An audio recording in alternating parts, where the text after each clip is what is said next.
le sais sans doute, la biodiversité de l'océan est menacée. Les activités humaines ont un impact de plus en plus important sur les océans. Les scientifiques ont essayé de comprendre quels étaient ce type d'interactions et ils les ont regroupés dans 5 grandes catégories. Le plus important, c'est la surpêche. On pêche beaucoup trop par rapport à ce que l'océan est capable de générer.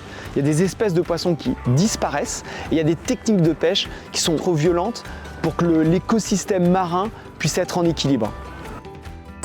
Le deuxième élément, c'est la destruction des habitats marins. On construit beaucoup trop sur le littoral et on est invasif, l'humain, sur l'espace marin. On a des activités humaines, que ce soit la pêche avec le chalut de fond qui va racler les fonds marins, ou même tout le gisement offshore en pétrole, on va construire des plateformes qui vont localement détruire la biodiversité. Le troisième point, c'est le changement climatique. Alors, ce qu'il faut bien comprendre, c'est que les océans tempèrent le changement climatique, c'est-à-dire qu'ils ralentissent quelque part le dérèglement climatique qui a lieu depuis de nombreuses années.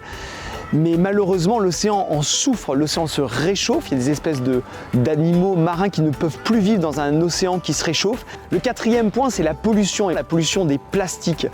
Malheureusement, les plastiques terminent leur vie dans les océans, ils se fragmentent, deviennent des microplastiques et ils interagissent directement avec la vie animale dans les océans, avec le plancton, avec les poissons, et la vie dans les océans est de plus en plus difficile à cause des plastiques. Le cinquième point, c'est les espèces invasives. Les humains ont une interaction sur les océans et sur les espèces animales dans les océans. Les grands bateaux qui vont prendre de l'eau dans leur ballast et qui vont les amener dans une autre partie de l'océan et qui vont prendre des espèces animales ou végétales et les amener dans un nouvel écosystème qui va être perturbé à cause de ces déplacements massifs d'eau dans les océans. C'est pas très joyeux, l'océan n'est pas en bonne santé, mais c'est important de bien comprendre ce qui se passe, de comprendre les interactions humaines vers l'océan pour pouvoir les diminuer et faire en sorte que l'océan puisse se régénérer.